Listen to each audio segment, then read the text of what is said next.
Hi hello నమస్తే, నేను కృష్ణాంజనేయులు.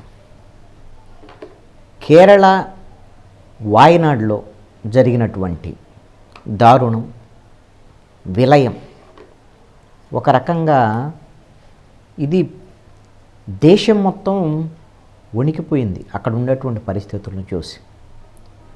వాయనాడులో పశ్చిమ కనుమల్లో మొత్తము వరదలాగా వచ్చి కొండలు మొత్తం గ్రామాలను కప్పేసి బురద నీటిలో మట్టి కింద కొన్ని వందల మంది ప్రాణాలను కోల్పోయినటువంటి పరిస్థితి.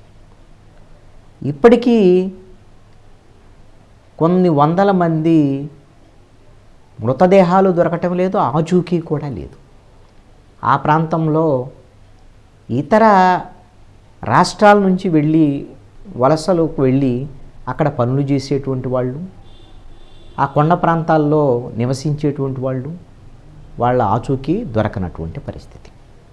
ప్రధానమంత్రి నరేంద్ర మోడీ ఆ ప్రాంతానికి వెళ్ళి వాయనాడు బాధితుల కుటుంబాలందరినీ కూడా ఓదార్చేటువంటి ప్రయత్నం.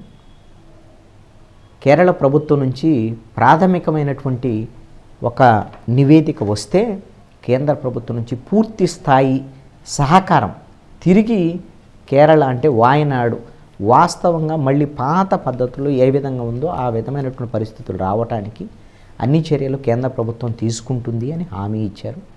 అదేవిధంగా మృతి చెందినటువంటి వాళ్ళ కుటుంబాలు, బాధిత కుటుంబాలు, ఆస్తులు నష్టపోయినటువంటి కుటుంబాలను కూడా కేంద్ర ప్రభుత్వము అదేవిధంగా కేరళ ప్రభుత్వం కూడా ఆదుకునేటువంటి ప్రయత్నాలను ప్రారంభించింది. దీంట్లో అందరూ తన వంతు బాధ్యతగా అటు సినిమా యాక్టర్స్ కానివ్వండి, వ్యాపార వర్గాలు కానీ, పారిశ్రామికవేత్తలు కానీ వాళ్ళ సహకారం అందిస్తున్నారు. ఆంధ్రప్రదేశ్ నుంచి మెగాస్టార్ చిరంజీవి, ప్రముఖ సినిమా యాక్టర్సు, అదేవిధంగా మోహన్ లాల్, ఇతర అన్ని రాష్ట్రాలకు సంబంధించినటువంటి యాక్టర్స్ అందరూ కూడా తమ వంతు సహకారం కేరళ ప్రభుత్వానికి అందిస్తున్నటువంటి పరిస్థితి. అయితే ఈ విపత్తు నుంచి మనము నేర్చుకోవాల్సినటువంటి పాఠాలు ఏమిటి? ఎక్కడైతే పశ్చిమ కనుమల్లో అక్కడ గనులు తవ్వటం, విచ్చలవిడిగా కొండలను చెరబట్టటము, మానవ నివాసాలను ఏర్పాటు చేసుకోవటము, కొండలు అడవులన్నీ కొట్టివేయటము, రిసార్ట్స్ ఏర్పాటు చేసుకోవటం, అంటే మానవుల ప్రమేయం కొండల్లోకి అదేవిధంగా అడవుల్లోకి వెళ్ళిపోయినటువంటి నేపథ్యంలో ఈ రోజున కొండ చర్యలు మొత్తం విరిగిపడి కొండలు ఈ రోజున కరిగి నివాసాల మీదకు వస్తున్నటువంటి ఒక దారుణమైనటువంటి పరిస్థితిని వాయనాడులో మనం చూసాం, పశ్చిమ కనుమల్లో. ఇప్పుడు ఆంధ్రప్రదేశ్తో పాటు ఒడిస్సా, పశ్చిమ బెంగాల్ వరకు కూడా తూర్పు కనుమల్లో కూడా ఇలాంటి ప్రమాదమే పొంచి ఉంది అని నిపుణులు వ్యక్తం చేస్తున్నటువంటి పని. ఇదేమి ఇప్పుడిప్పుడు అనుకునేటువంటి పని కాదు. ఆల్రెడీ ఇలాంటి సంకేతాలు ఇంతకుముందే మనకి పర్యావరణం మనకు అందించింది అనేటువంటి విషయాన్ని కూడా చెప్తున్నారు.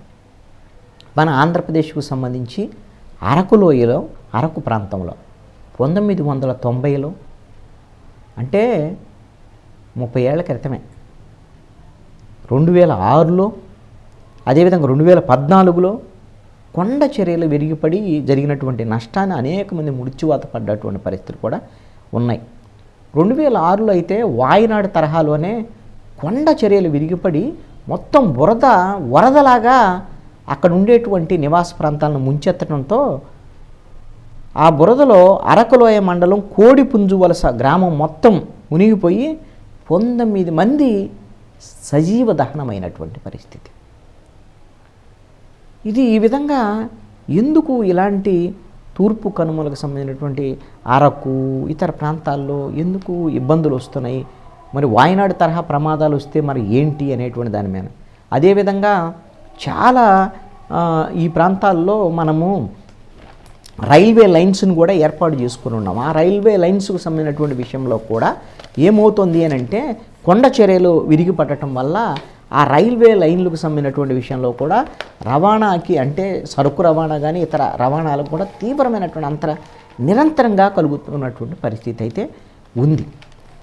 ఇదంతా కూడా మానవ జోక్యం వల్లే ఇవి జరుగుతున్నాయి అనేటువంటి దాని మీద ప్రధానమైనటువంటి కారణం. అంటే కొండల్లోకి అడవుల్లోకి చొచ్చుకొని వెళ్ళి ఆక్రమించేటువంటి ప్రయత్నం, అభివృద్ధి పేరుతో జరుగుతున్నటువంటి విధ్వంసం కూడా. తూర్పు కనుమల్లో ఒడిశా మహానది నుంచి తమిళనాడులో నీలగిరి కొండల వరకు కూడా సుమారు 75,000 చదరపు కిలోమీటర్ల మేరకు ఇవి విస్తరించున్నటువంటి ఈ పశ్చిమ కనుమల కంటే పురాతనమైనటువంటి ఈ తూర్పు కనుమలకు సంబంధించి ఒడిశా, ఏపీ, తెలంగాణ, కర్ణాటక, తమిళనాడు ఇవి జీవ వైవిధ్యం అనేటువంటిది పుష్కలంగా ఉండేటువంటి ఈ ప్రాంతాల్లో చిన్న చిన్న వాగులు, వంకలు, కొండల మీద నుంచి వచ్చేటువంటి నీళ్లు ఇవన్నీ ప్రవహిస్తూ ఉంటాయి. మనం ఏం చేస్తున్నాం, అభివృద్ధి పేరుతో అక్కడ టూరిజం పేరుతో రిసార్ట్స్ కట్టడం, ఆ ప్రాంతంలో నివాసాలు ఉండటం, అదేవిధంగా ఆ ప్రాంతాల్లో కొన్ని నీటి ప్రాజెక్టులు ఏర్పాటు చేయటం, ఇవి దీంతో పాటుగా హోటళ్ళు ఇవన్నీ ఏర్పాటు చేయటము, గనులు తవ్వటము, ఏది కొండలను తవ్వే మొత్తం గనుల్ని ఇష్టారాజ్యంగా కొన్ని రైల్వే లైన్ల కోసం మొత్తం కొండల మీద గుట్టల మీద నుంచి రైల్వే లైన్లు వేయటం, ఇవన్నీ కూడా జరుగుతున్నటువంటి పరిస్థితి. మీరు గమనిస్తే మొత్తము తూర్పు కనుమల్లో 21 ప్రాజెక్టులకు ముప్పు ఉందని నిపుణులు తేల్చినటువంటి పరిస్థితి. ఒడిశా నుంచి ఏపీలో పోలవరం వరకు సుమారు 21 డ్యాములు ఇప్పటి వరకు తూర్పు కనుమల్లో నిర్మించారట. దీనికి సంబంధించి గొట్టా బ్యారేజీ, ఆంధ్ర, వెంగళరాయ సాగరు, జంజావతి, తోటపల్లి, రైవాడ, తాండవ, ఏలేరు తదితర 21 ప్రాజెక్టులు ఈ పూడికతో మొత్తం పేరుకుపోవటం, ఈ క్యాచ్మెంట్ ఏరియాలో మైనింగ్ కార్యకలాపాలు కొనసాగటంతో భవిష్యత్తులో ఈ ప్రాంతంలో కూడా ఈ కొండల నుంచి వరదలు వచ్చేటువంటి ప్రమాదం కూడా కనపడతాం. తూర్పు కనుమల్లో చాలా చోట్ల కొండ చర్యలు విరిగిపడుతున్నటువంటి పరిస్థితి కూడా ఉన్నాయట. రైల్వే ట్రాక్ మీద విపరీతంగా ఎప్పటికప్పుడు కొండ చర్యలు విరిగిపడటం వల్ల రైల్వే ఈ ప్రయాణం మీన్స్ అంటే ఈ ఏదైతే మైనింగ్ ద్వారాగా తవ్వినటువంటి ఆ గనుల్లో సంబంధించినటువంటి ఆ మెటీరియల్ని తరలించడానికి ఏర్పాటు చేసినటువంటి రైల్వే లైన్లు, అదేవిధంగా ప్రజలు ఉపయోగించేటువంటి కూడా రైల్వే లైన్ ఉన్నాయి, ప్రజా రవాణాకి సంబంధించినటువంటి. కొత్త వలస నుంచి కిరండోల్ వరకు రైల్వే లైన్, శివలింగపురం నుంచి బొర్రా గృహ మధ్య కొండ చర్యలు ఎక్కువగా విరిగిపడుతున్నాయి అనేటువంటిది అధికారులు చెప్తున్నటువంటి మాట. ట్రాక్కులు ఈ టన్నెల్లో నిర్మించినటువంటి ప్రాంతాల్లో కొండలకి రక్షణ చర్యలు చేపట్టాల్సినటువంటి అవసరం ఉంది. టన్నెల్స్ వీటి వద్ద కొండ చర్యలు విరిగిపడి మొత్తం ట్రాక్స్ మీద పడటం వల్ల దీంతోపాటుగా ఈ మొత్తం కొండల దగ్గర పగుళ్ళు ఏర్పడి దీంతో ఆ కొండల పగుళ్ళు ఏర్పడిన చోట బాగా వర్షాలు పడ్డప్పుడు ఆ పగుళ్ళలోకి నీళ్ళు అయిపోయి మొత్తం కొండలన్నీ కూడా కరిగి కొండ చర్యలు విరిగిపడేటువంటి పరిస్థితి ఉంది. దీనికి పరిష్కార మార్గం ఏమిటి అంటే ఎక్కడైతే కొండల ప్రాంతాల్లో ఈ పగుళ్ళు గుర్తించి వాటిని సిమెంట్తో నింపేయాల్సినటువంటి అవసరం ఉంది అనేటువంటిది నిపుణులు చెప్తున్నటువంటి మాట.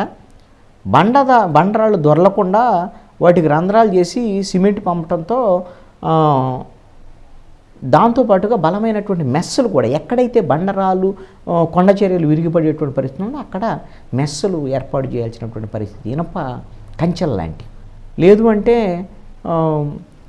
చాలా ప్రమాదం ఉండేటువంటి అవకాశం. అదేవిధంగా తూర్పు కనుమల్లో గనులకు సంబంధించినటువంటి మొత్తము ఈ గనుల తవ్వకాలని నిషేధించాల్సినటువంటి అవసరం ఉందని కూడా పర్యావరణవేత్తలు చెప్తున్నటువంటి మాట. ఉత్తరాంధ్ర జిల్లాలకి దీనివల్ల చాలా ప్రమాదం ఉంది.